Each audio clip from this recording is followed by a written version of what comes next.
Hi, folks. Steve Urban here, founder and CEO at Riderflex. We hope you enjoy today's podcast. And as a reminder, please subscribe to the Riderflex show for updates on new episodes. And by the way, if you haven't already, check out the book we recently launched, The Riderflex Guide, Inspiring and Hiring, available for purchase on Amazon. And now, a quick word from our sponsor. Try the #1 marketing platform for small business. Everything you need from design to marketing to CRM. Learn more at marketing360.com. Marketing 360. Fuel your brand. David Champion on the Riderflex podcast today. David, how are you, sir? I'm very well. Beautiful day in Denver, as you know. Pleasure to be here with you. It's nice, isn't it? Oh, what was it? Almost 50 degrees today? I was like, oh, this is great. Let's make the most of it. Apparently snow's coming in tomorrow, huh? I know. By the way, for the listeners, we're recording this on January 10th, 2023.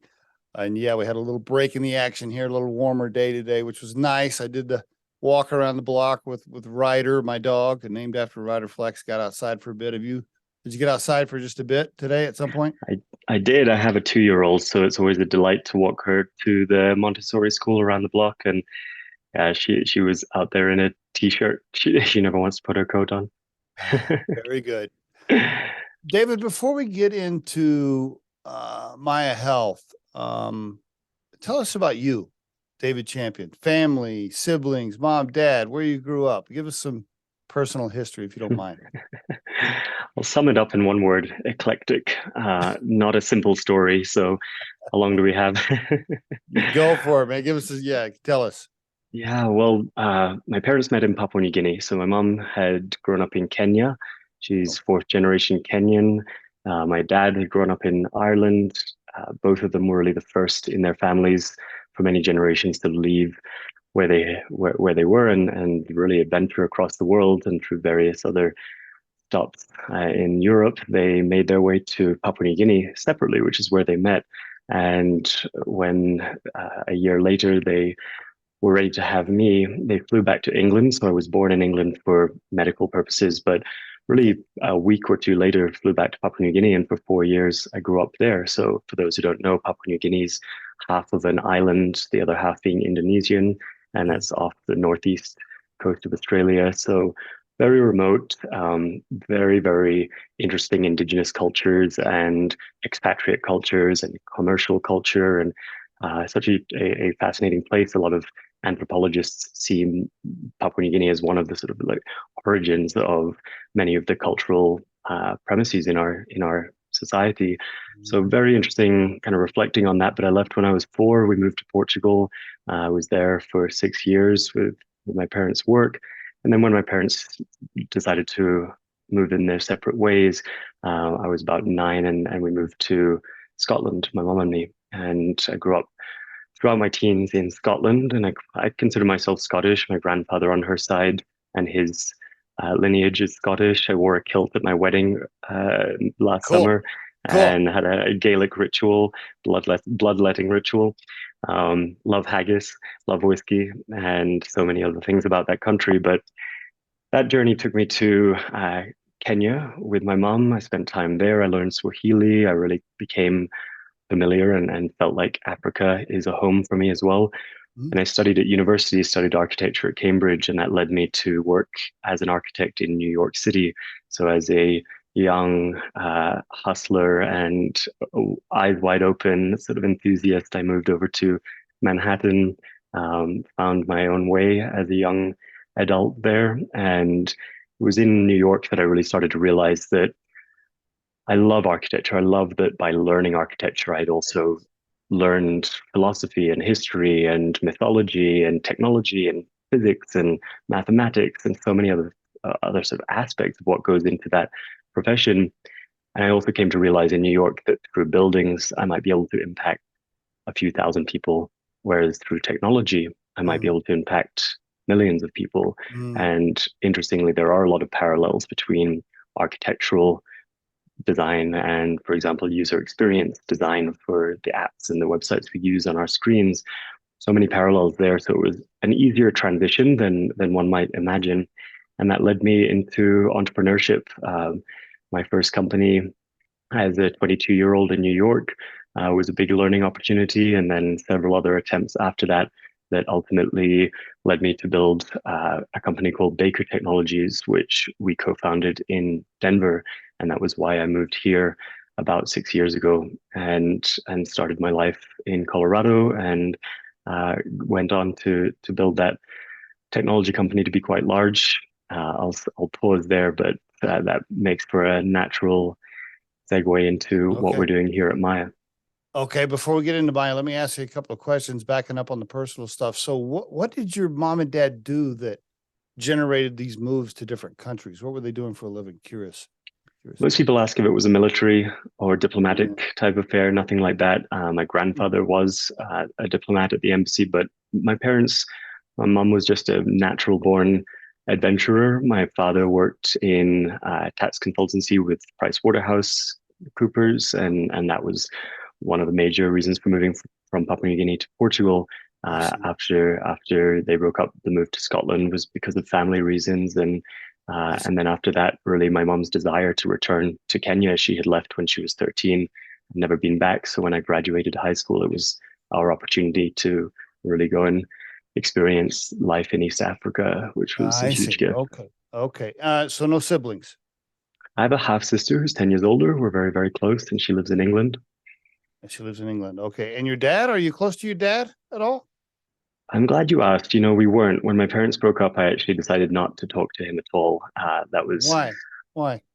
It was interesting. I think often at the impressionable young age of 8 or 9, children can easily pick favorites or perhaps be Yes. more Yes. impacted or persuaded by one parent who might have a stronger, louder voice. And it just so happened that my mom had my ear at that time more than my father did. So I really took her side, saw her side of the story. Mm, Later she regretted that she had been um, yeah. operating in that way, but she was hurt, she was heartbroken. I hold no grudge or blame, but it did mean that I severed relationship with him for several years, and fortunately, when I was about 14, we really rekindled and started building a relationship. And then when my mother passed away, I was 18, and he flew out to Kenya for her funeral. We bonded in a deeper way there. Oh, wow. I'm sorry, your mom. So your mom passed pretty early then. How old was she?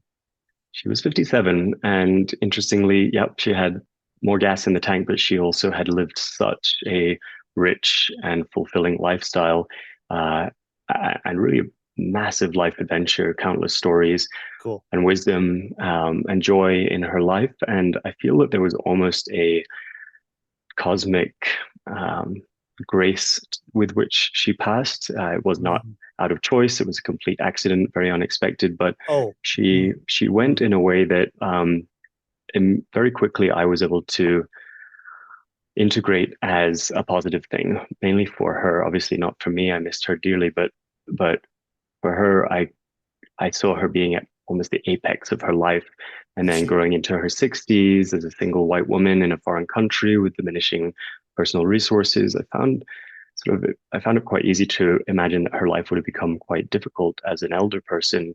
And so I was almost happy for her that she went at this pinnacle of her existence, and she went in a way that was relatively pain free. And so that's just what it was. I think it was one of the first Mm, lessons mm, I was given to simply accept what's happening. And, of course, everyone's within their rights to create whatever emotional mhm, response to life's unfolding. But I just chose that it was a mm, positive thing and moved forward from there. And mm. yeah. Isn't it interesting?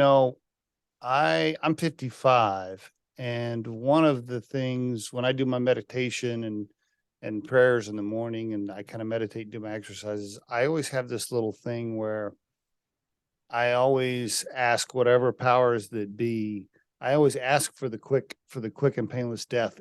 If death is coming my way, please make it quick and painless, or as quick and Mm. painless as possible.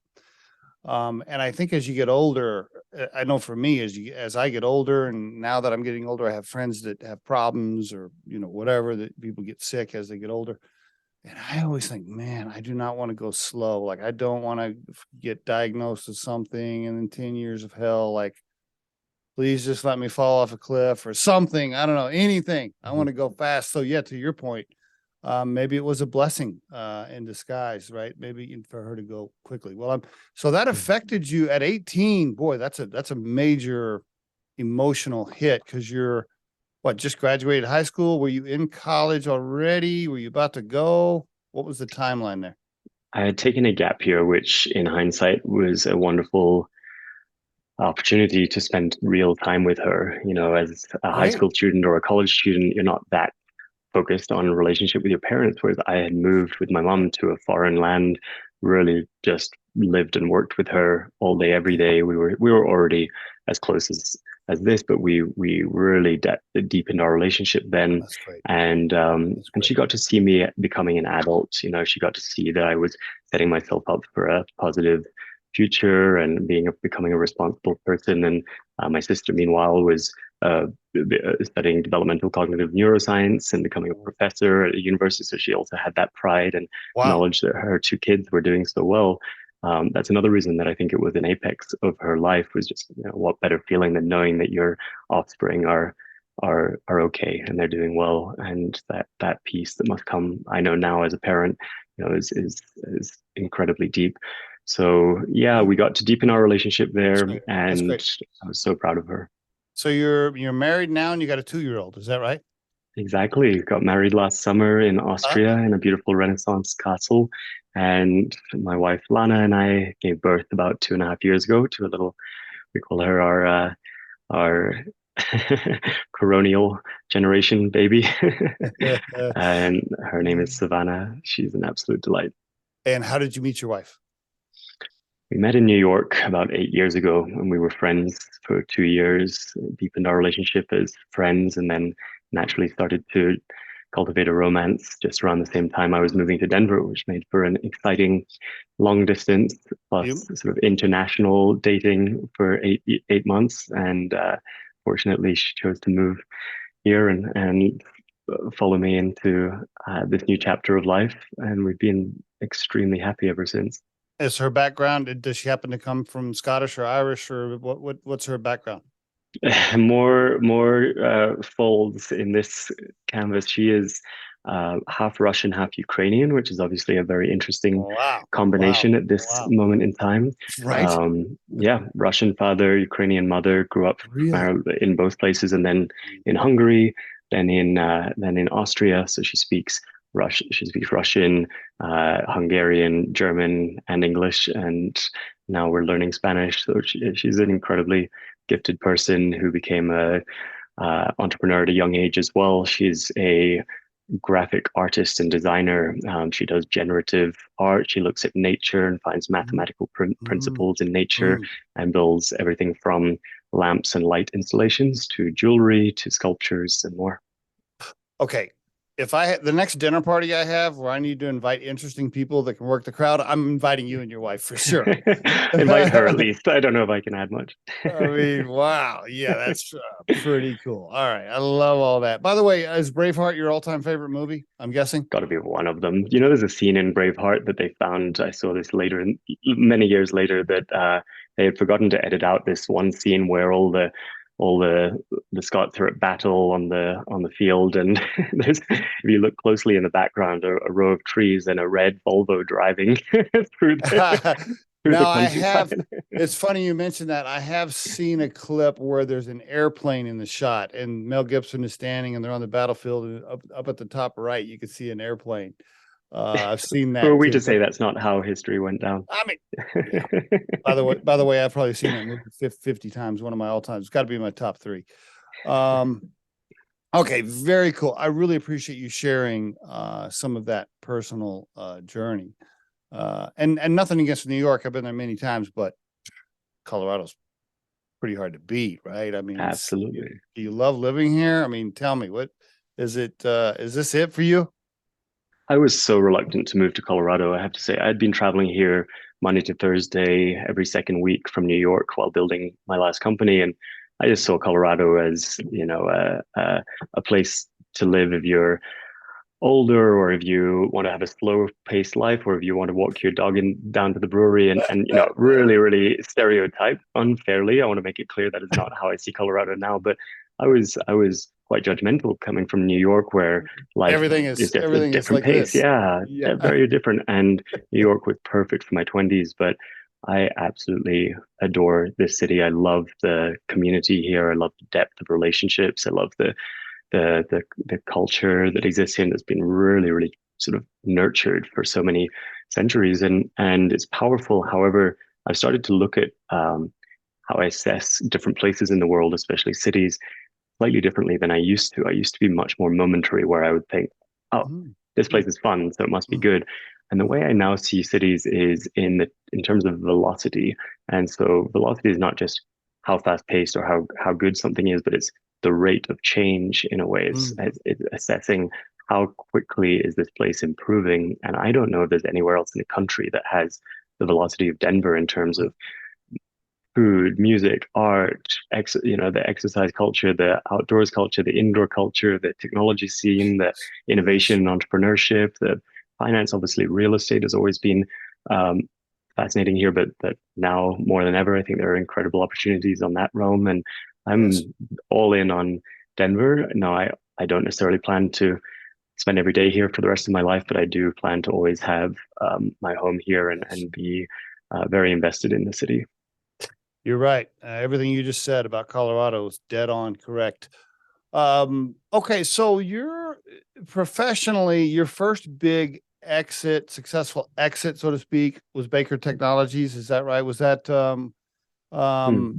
give us the short version there of what you built and the exit, so that the listeners can kind of get a feel for you as an entrepreneur, because that wasn't your first company, but that was your first big exit, correct? Correct. Okay. Right. So let's put ourselves back in our shoes of 2014. Colorado, Oregon, and Washington were legalizing recreational cannabis use. Uh, Dispensaries were opening their doors with licenses to sell cannabis as products. And it was a very progressive time, but also a bit of a Wild West.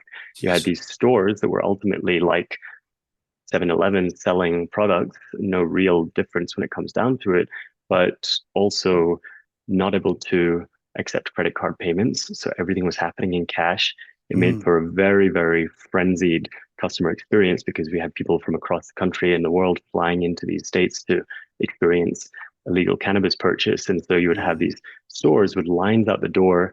mm, Meanwhile, a local who might be a mother or a business person or an elderly person that's waiting to get their medicine for the week to help them with their headaches, their sleep, their nausea, their back pain, their tumors, what have you.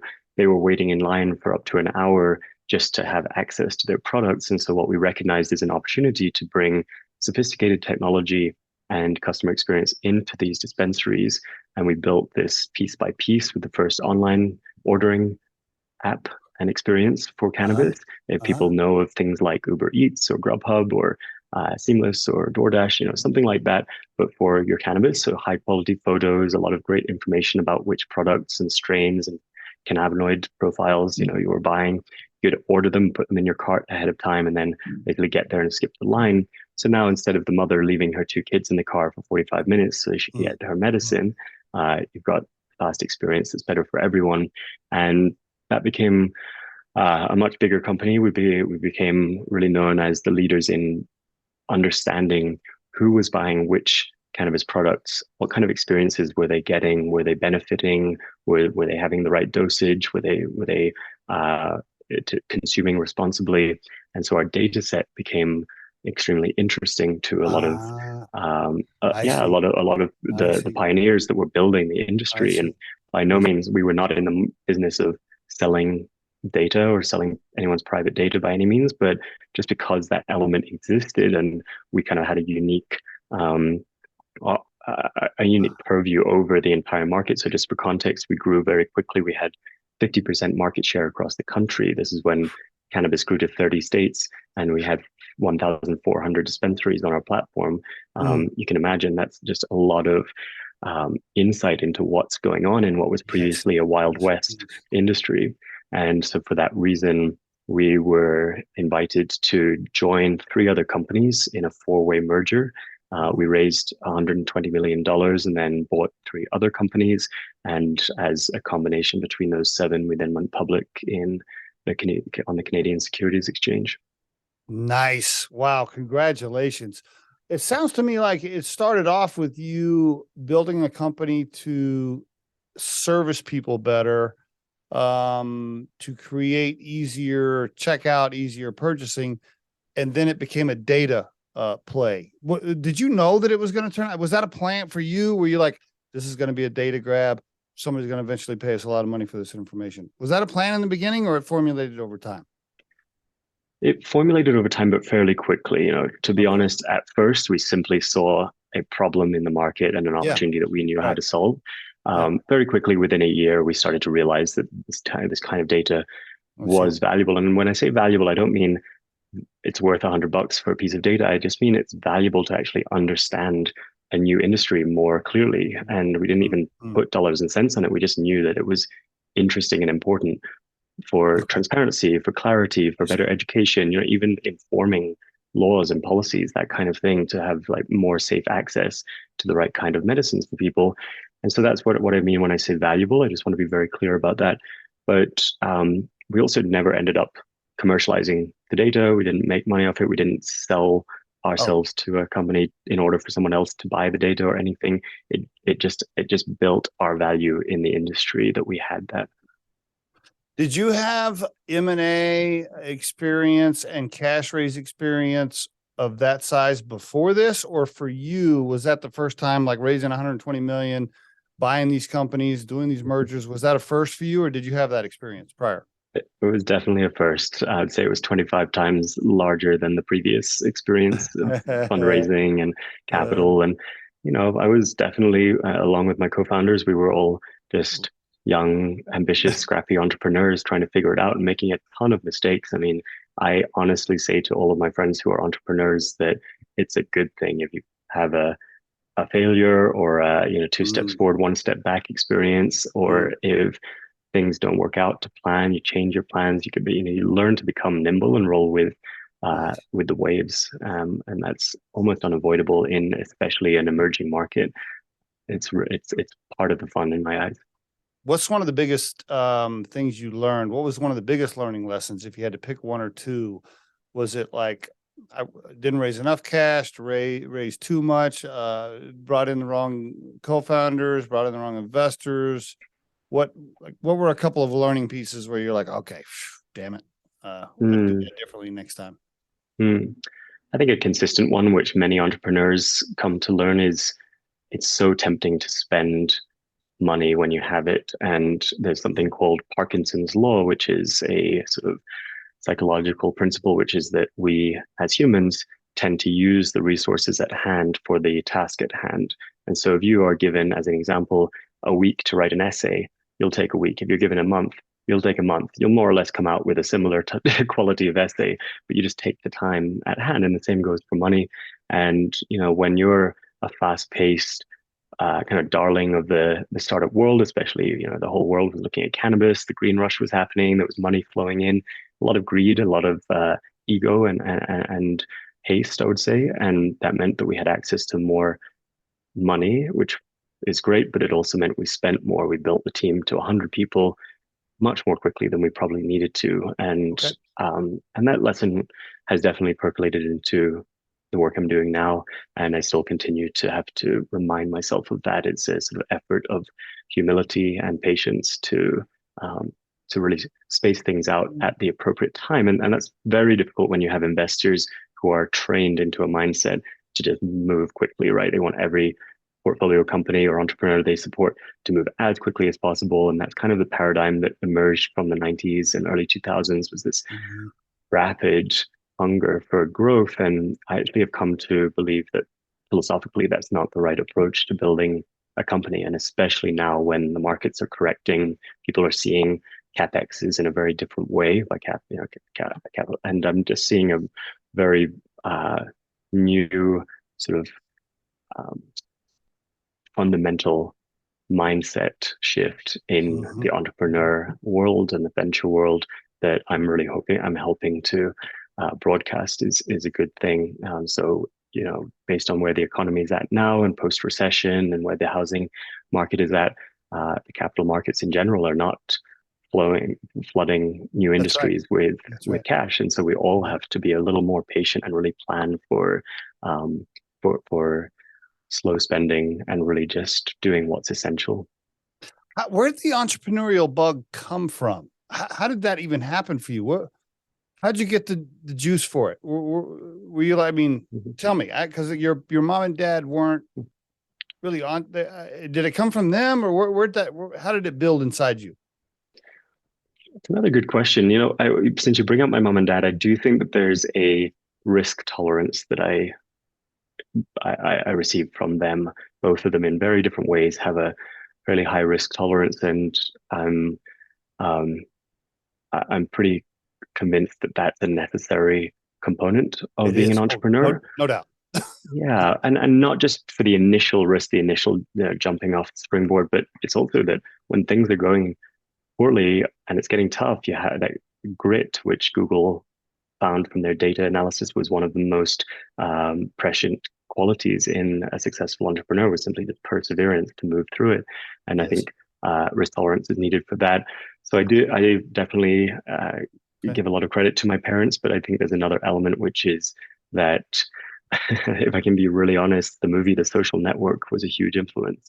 Really? Uh, yeah, it feels like a cliche to name Mark Zuckerberg, founder of Facebook, as one of my inspirations for becoming an entrepreneur. But the truth is that I was building, I was building my first business, but it was not a tech company. It was a educational conference, psychology business, and I went in New York when I was much younger, early 20s. I went to watch that movie.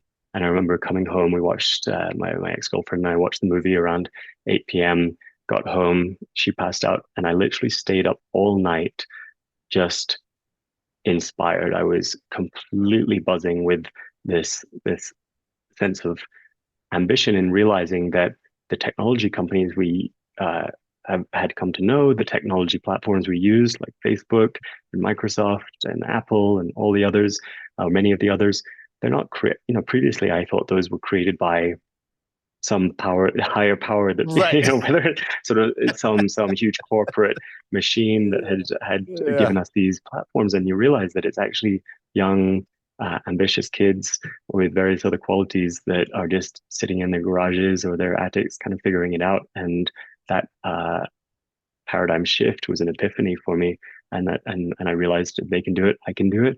And that was the moment I really sense that, like I said, through buildings or other types of businesses, I might be able to impact a few thousand people, but through technology, I could impact millions of people. And that's I all love that that. I needed. I love that. By the way, does the rapid advancement, and I don't want to go too far down this rabbit hole, but before we, get into my health, does the rapid advancement of AI and the technology around that, does it worry you at all? And let me even two-part question.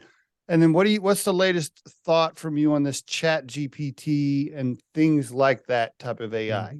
If you don't Mm. mind. Yeah. I am fascinated by it. I'm really fascinated by the topic, have been for many years. I think it's astounding or startling how quickly it's suddenly gone from science fiction to science. And I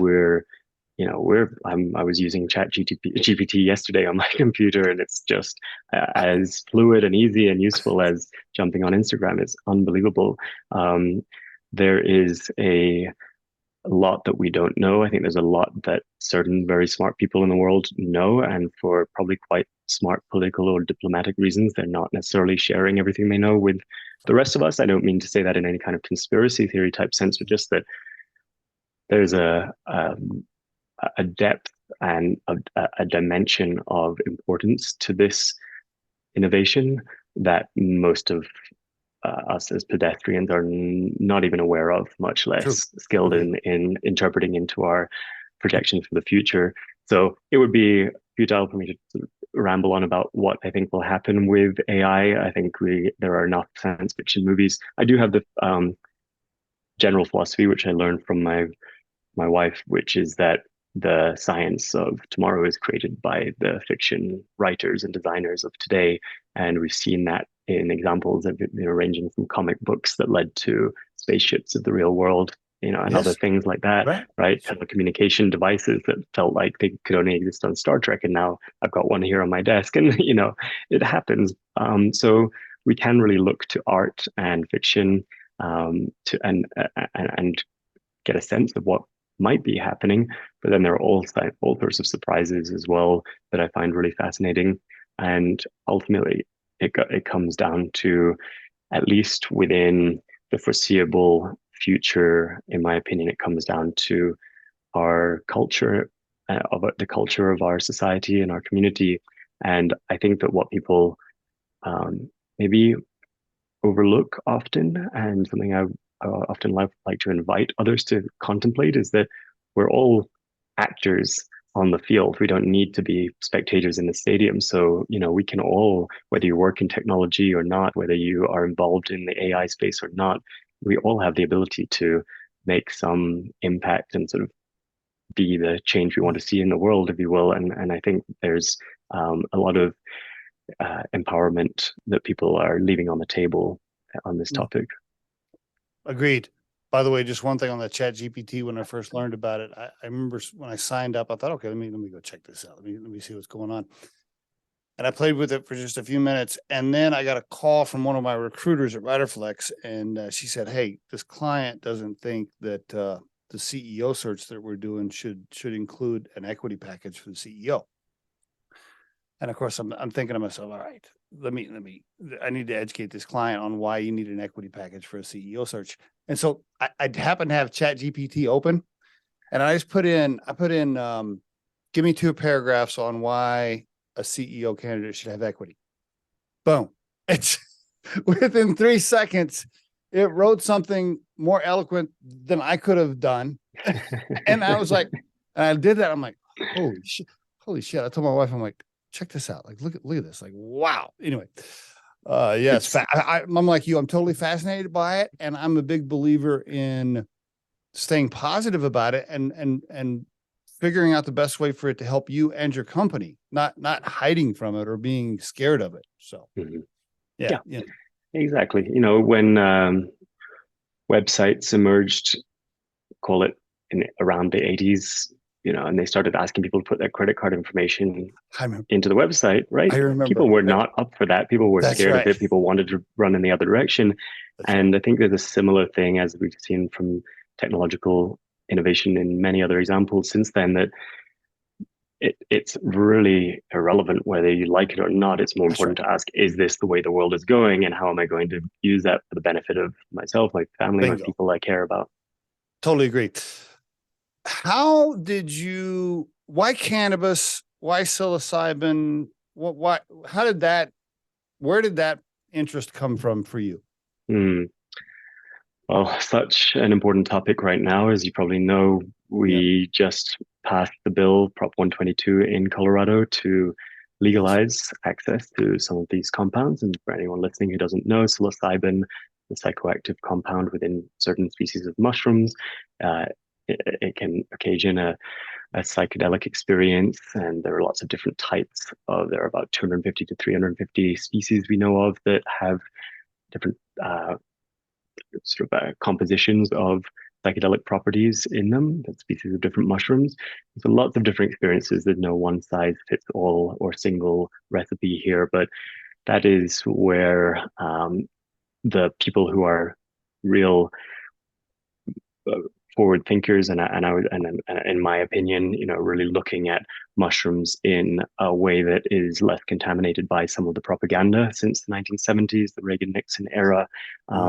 There is a history of psychedelic mushroom use throughout our species and anthropology for up to 10,000, some say 14,000 years, as far as sort of rock cave paintings and other records show us from archaeological evidence.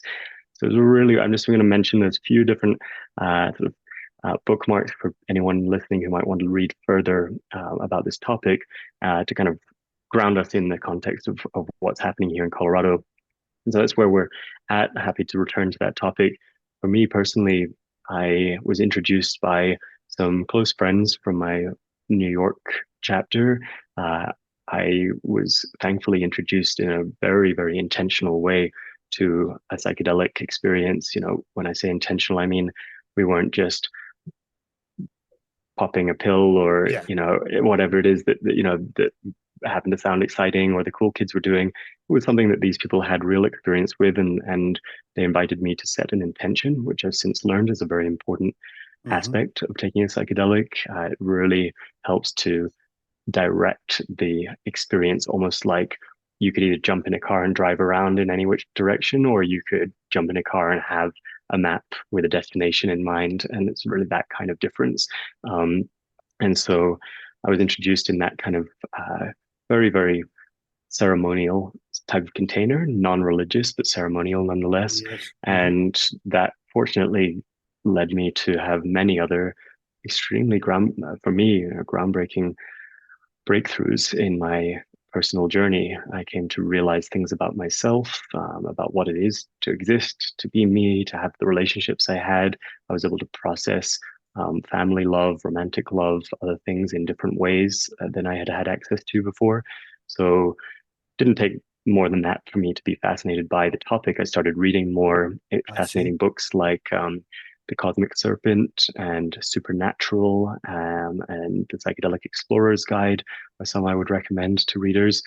Since then, many know Michael Pollan's book, How to Change Your Mind, which has made a massive impact across the world on this topic.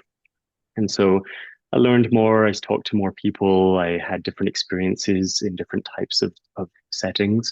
Okay. And then going back to Baker Technologies 2014, we're building this cannabis technology company. I've never actually been a cannabis user. I've tried it a few times, but I've never been a consistent user. And it just hasn't felt that inviting to me. It hasn't felt like it was something I needed or wanted in my life. Interesting. And without judgment, I just mean it wasn't for me. Okay. But I did believe strongly that it was for lots of people and that cannabis should be made available in safe and legal ways. So I wanted Hmm. to work on that. But really, when certain friends asked me, you don't use cannabis, why are you building this cannabis company? I told them that it's because I thought psilocybin mushrooms would be next. And if I could do a good job in the cannabis space, then I would be well positioned. I would have learned more, had more credibility, and I could then work in the psychedelic mushroom space that would then lead into working with other psychedelics. And turns out, even though I thought that might be a 15 or 20-year journey, 4 years later, I was working on the Denver Psilocybin Policy Initiative to I reform see. I uh, see. the psilocybin laws here, and that was successful come early 2019. So then from there, I gathered with two of my co-founders, Del Jolly, who you know, and another Yes. Heather Jackson, another wonderful woman Yes. here in Denver. Yes. Yes. And we co-founded a nonprofit. We worked with Johns Hopkins University and some famous researchers there to create funding and study design for worldwide research into mushrooms. And that's now become one of the largest psilocybin studies in the world, which I'm really proud of. And that naturally segued into building Maya Technologies, which is the company I run today with an amazing team. Okay. I want to get an overview of Maya, but let me ask you real quick for the listeners. Will you tell them? By the way, Heather Jackson, Del Jolly, good friends of ours, and in fact, I think Riderflex did some recruiting for Unlimited Sciences at one point. I can't remember who we put there, but yeah, great folks. Love Dale. Awesome guy. He's tried to get me to travel with him. I think travel is the word he uses. Mm. And I haven't done it yet. So for me, for the listeners, that cannabis is a recreational use for me, and but I've never done psilocybin of any kind, but I want to, and I'm trying to get something planned. For the listeners, will you kind of a commoner, like, how would you describe the difference between using a little bit of cannabis to get quote high and laugh and have a good time, and doing a planned, scheduled, ceremonial thing with a psilocybin? How would you describe the difference? Mm. I like to speak in metaphors sometimes for these kind of questions. So Okay. you can imagine there's a difference between pouring yourself a beer at home on your own on a Tuesday night versus going to, for example, to a bar and sitting opposite a bartender who's telling you about, or maybe a mixologist who's telling you about the artisanal cocktail that he's crafted and designed, and telling you about the aromas, the experience you're going to have. For that matter, even a wine sommelier telling you about the grape varietals and the wine that you're drinking, Mm, and mm. there's almost a level of reverence for the experience that is one component. Um, I personally don't necessarily believe that one is better than the other. I'm just pointing out some of the Okay. differences by way of metaphor.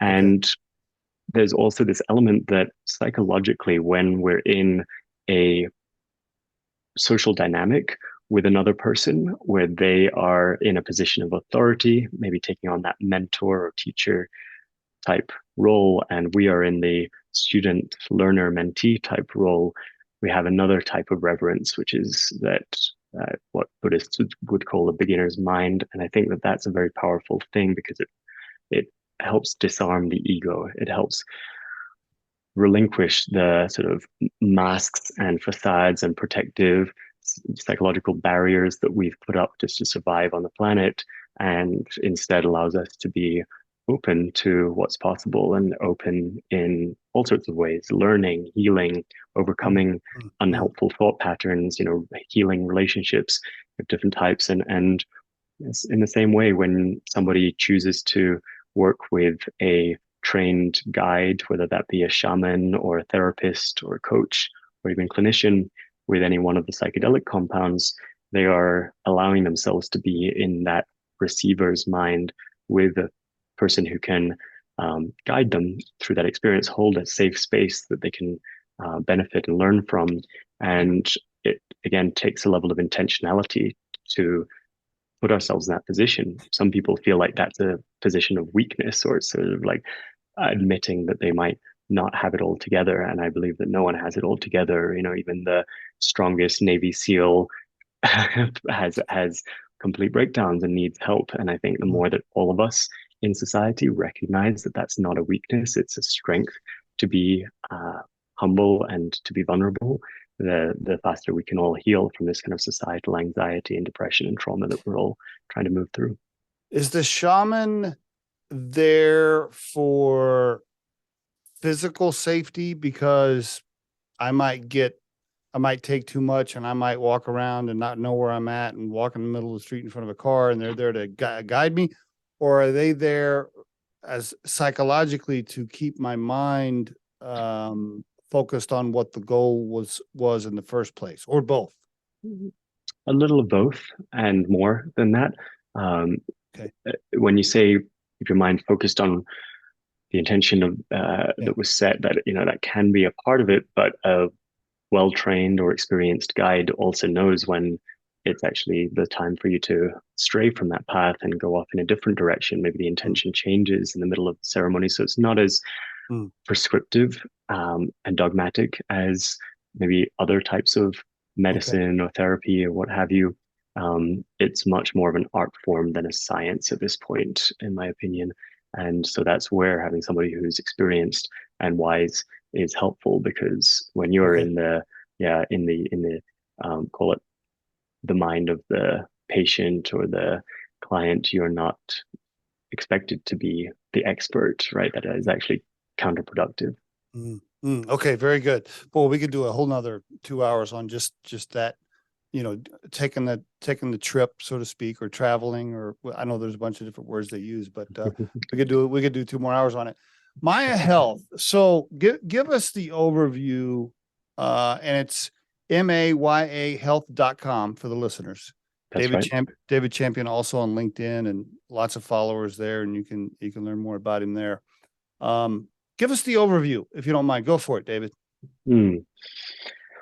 Well, just as the story I described of the early cannabis the industry and the market was emerging in 2014 and onwards, in around 2019, we made this change in Denver, and it was the first major sort of political shift for the country that has now led to over 100 other cities and towns around the country developing similar types of campaigns. And for those who don't know, Oregon a couple of years ago passed a statewide initiative to legalize access to psilocybin mushrooms through trained guides and licensed facilitators. Colorado has now just done the same thing recently, different thing, but a related thing statewide.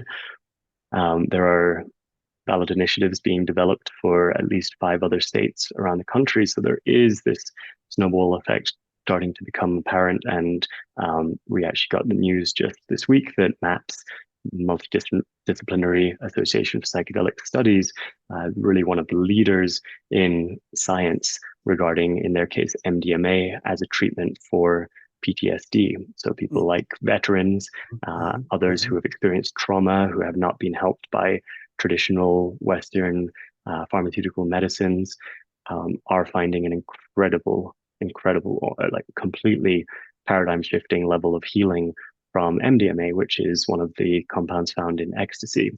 Again, very stigmatized, often used in the wrong way, often used in a way that's harmful. Right. However, under the guidance of a trained professional and in the right setting with the right safety measures, turns out it can be extremely helpful. And so we've now just got the news that MAPS has passed FDA phase 3 trials, a massive step for the general movement. And they're predicting that by Q2 of 2024, there will be essentially what people knew of as ecstasy available at clinics across the country, legally and covered by insurance. This kind of a shift is happening like under our feet right now. Wow. And so that's a little bit of context for folks who might not have been tracking this news over the last few years. The problem is that psychedelic experiences are really complex. They're multifaceted. They involve many different moving parts that would be very hard for traditional academic science to really understand. And when I say really understand, I'm choiceful with my words, because yes, an academic study can determine with statistical significance that this compound, this psychedelic, is going to help these types of people. And we have the data to show it from certain controlled studies or clinical trials. However, there are thousands and thousands of different variables, different things that need to be studied. And so a couple of years ago, what I realized is that we need a data science approach. And this means inviting thousands, tens of thousands, hopefully millions of people across the world who are choosing to use psychedelics in a legal way. That happens in all sorts of different legal territories, different countries. For example, in America, ketamine can be delivered legally in clinics across the country. And we essentially offer a platform that helps the psychedelic practitioners and their patients to save time, save money, learn more in the process of doing psychedelic treatments or psychedelic therapies. And in doing so, they're contributing their learning. So they're contributing to the broader movement, contributing to the entire ecosystem of psychedelic work. And this data that we're aggregating is done so with a lot of transparency and a lot of privacy, a lot of attention to individual privacy. So no one's personal health information is ever going to become visible to anyone, not even us, and various other measures that we've taken. Ultimately, the goal, though, is to inform the entire industry, both in America and across the world, as to how psychedelics can be delivered in the safest, most effective, and most accessible ways for people who need them. It's okay. As you're building this, you're doing this research and building this data, what's the business model for Maya Health? How are you, are the practitioners paying you, or am I as a client paying? How are you making money? The practitioners, exactly. So a range of individual, private practitioners, therapists, coaches, clinics, as well as retreats. And researchers. They pay a nominal amount. We're talking about, $100, a few $100 a month kind of thing for the use of the platform, which helps them across a number of different value propositions. But that revenue comes in to fund us being able to hire amazing engineers and develop the platform. and I can find my practitioner. Like if I wanted to find somebody to help me, coach me, guide me, and take me on a travel, I go to my health and connect with somebody, or am I misunderstanding? We wouldn't necessarily be the first stop for that. So there are other directories like Third Wave Directory and psychedelic.support. Okay. These are two that I often recommend, and there are several others, Psychable and others, that are doing a great job of starting to aggregate the different psychedelic professionals and then letting people who want to find them just as you would on ZocDoc or a Psychology Today type platform. Where Maya comes in is once you would be actually working with a psychedelic professional, then you begin the journey in Maya, and we help you essentially get a better experience with more transparency into how your own psychology, your own level of wellness and quality of life, how those things are changing over time so that you can truly understand whether you're benefiting. Because how many of us are told that we should go on this diet or have this exercise routine or do this next fad, but we don't have any way of actually measuring or tracking whether that's been a good investment of our money and energy. And so what we're looking to do is help people understand whether what they're doing with psychedelics is working, what they could change, how they could improve, and ultimately help the practitioners really understand that so they can offer better quality of care to people as well. Is it more for my mental improvement and my psychological improvement, or is it physical, or both? Can absolutely be both. For example, somebody I know who had a stroke and then found it that there was an impediment in her speech for quite a long time, recently started to microdose, which means taking a subperceptual dose of psilocybin mushrooms, and miraculously started to find that her speech was improved, more fluent, things like that. People receiving incredible benefits in terms of eating disorders and back pain and cluster headaches, various other physical or physiological ailments. But usually psychedelics are currently being delivered for psychological reasons and mainly treatment of disorders such as depression, anxiety, this kind of thing. Okay, very good. I know that we're backing up here on the end of this scheduled time. Do you have time for two more questions? How are you doing? Do you have a hard stop? I got two more. I do have a call starting now. I told them I might be a few minutes late, so if we could. I'll wrap it up. I'll wrap it up with this. And it is mayahealth.com. I see where you have 1 billion people in the world suffering from mental health disorders right on the website. I read the other day, 1 in 5 Americans will have some sort of mental health issue this year, or every year, or something like that. Mm-hmm. And I do believe mental health is the overarching problem of so many other things, like the homeless situation, et cetera, et cetera, et cetera. And if you know, if psychedelics can improve that, and your company can help gather all that information and data, and it helps society overall with mental health, great. We could sure use it, because as you know, improving mental health will solve so many other things in the country for sure. I couldn't agree more. Thank you for pointing that out. Congratulations on what you've built, my friend. I'm fascinated by it. I would love to have you back on the show. We're gonna have to get you back on, because we could go so much deeper. But thank you very much. Congrats on your other exit as well. And we're wishing you the best as things move forward, my friend. Steve, such a pleasure. Thank you. I really enjoyed this conversation, and thank you to everyone who listened. It would be a pleasure to come back on with you, and we'll stay in touch in the